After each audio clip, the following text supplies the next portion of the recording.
Okay, so study sheet entry again.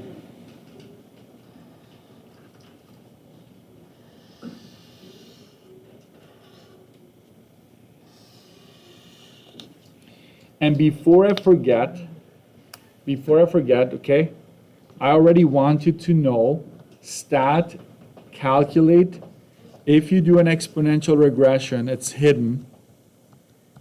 So you have to go all the way down. That's going to be the one we're going to be using when it's exponential, okay? So you're warned already.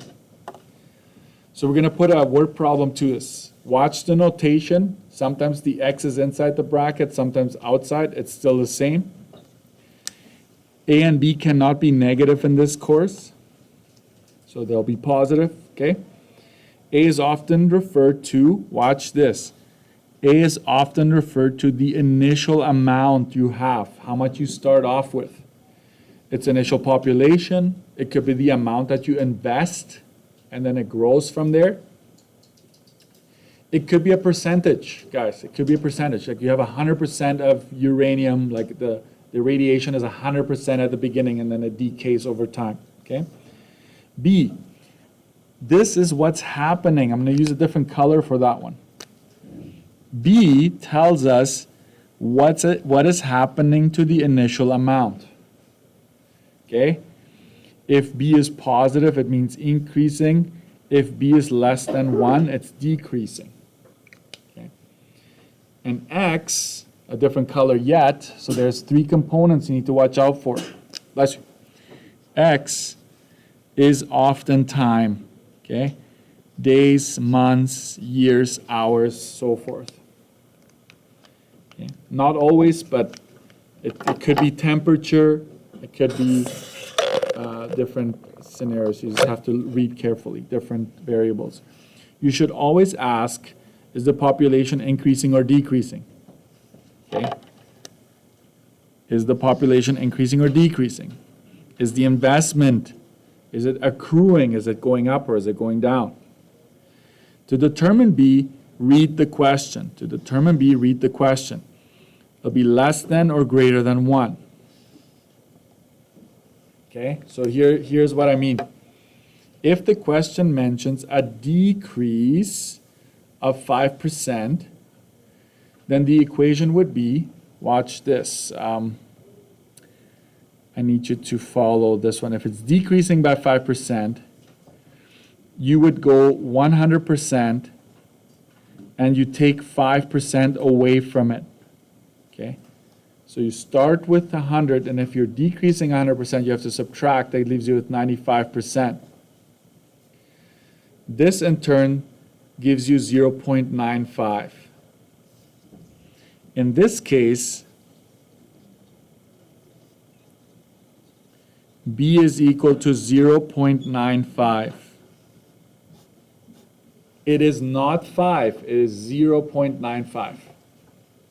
Okay? Follow me here. If you have 100% and you lose 5% every year, how much remains? Right? 95% remains of what you used to have. So that's why we have to use 0.95. Okay? What does this mean? I'll leave it like that for now. If the question mentions an increase of 5%, then the equation would be B would be 100% plus 5%, which is 105%. This, in turn, if you turn that into a decimal, gives you 1.05. Okay?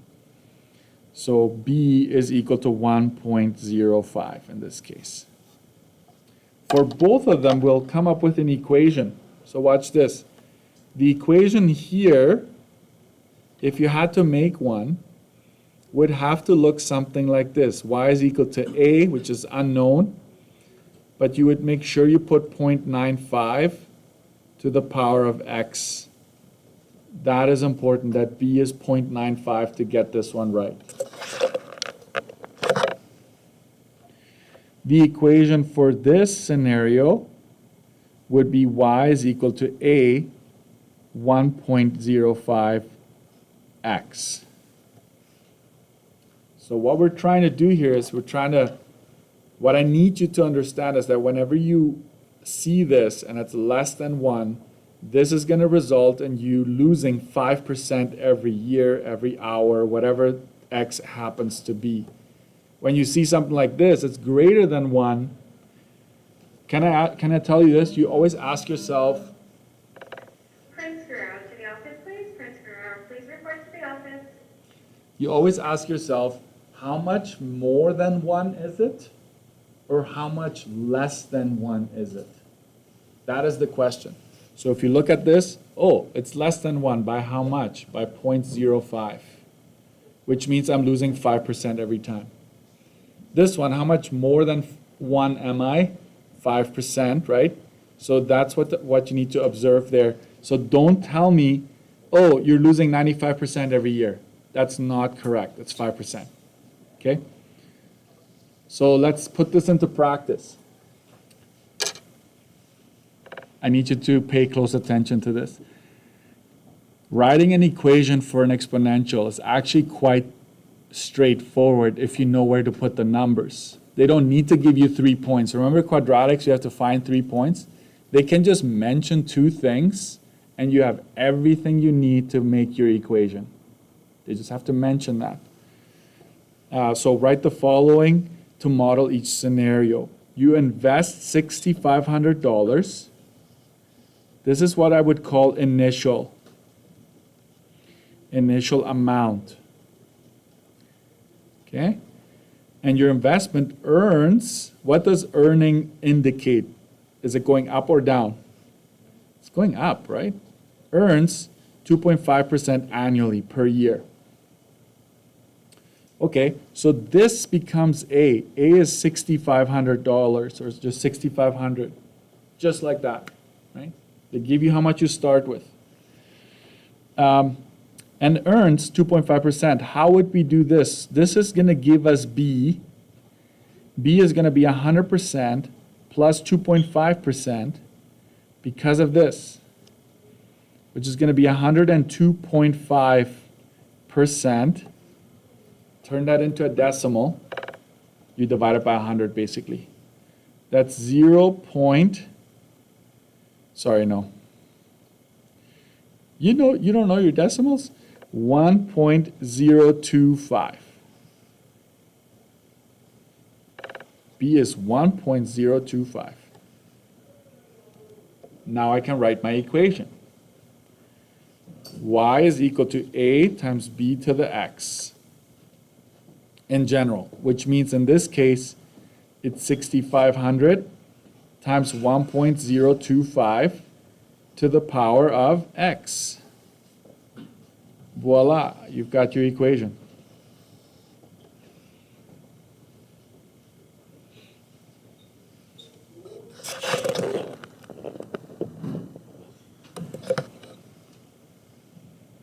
Let me just see here. Yeah.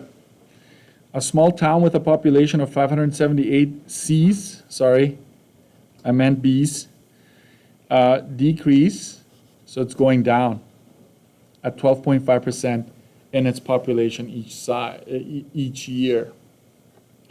This is A. This will give me B. Since it's decreasing, I just need to subtract 12.5 from 100.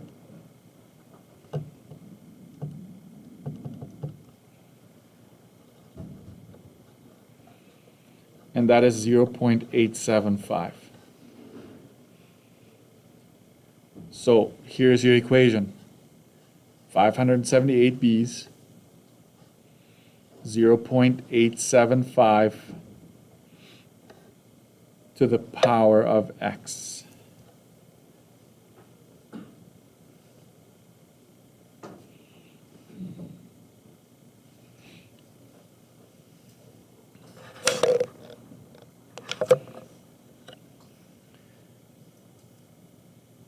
Got it? Fun, right? Fun stuff? You love it. Yeah, I know. That's all I've got, man. That's all I've got today. The number of bacteria in a petri dish is 25,000, and it triples every hour. Go ahead. That's a good way to escape my lesson. A is 25,000. Okay. What is B here? How would you do B? Triples. So you have 3 times what you had at the beginning, every time, every hour that goes by. You can just go B is equal to 3 there. If it talks about doubling or tripling or quadrupling, like if it actually just says what's happening every time, then you just make it like that. So in this case, can we do it on the side here? Y is equal to 25,000 times 3 to the x.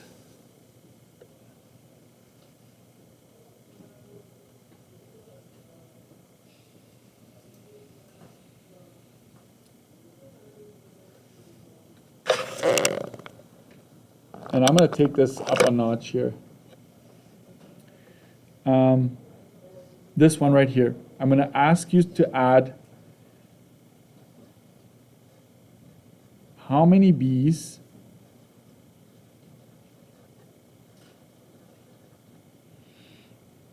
after 10 years.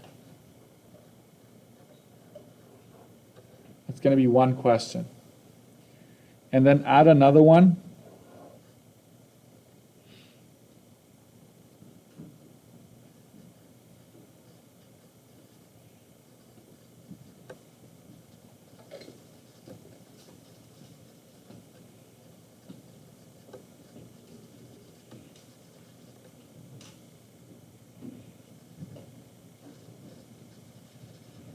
Can you write this down, please? I'm going to use this to add a layer to our problems here. Can you read that back there? Jaren, you can read that? How many B's after 10 years? And second question for that one, how many years will it take to have only 200 B's left? We'll do that before we go. Can you type this into your calculators real quick and make it appear?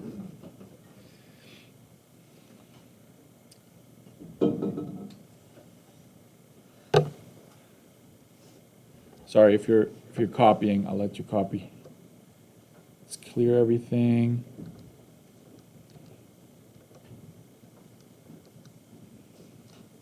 Exponent x. I will graph this. Hold on. Will this work? Oh, I actually see something. Did I expect this shape? It's decreasing, right? I need to go up to 578. My y-intercept is 578, so I'm going to go window. My y max, I'm going to change that to 700.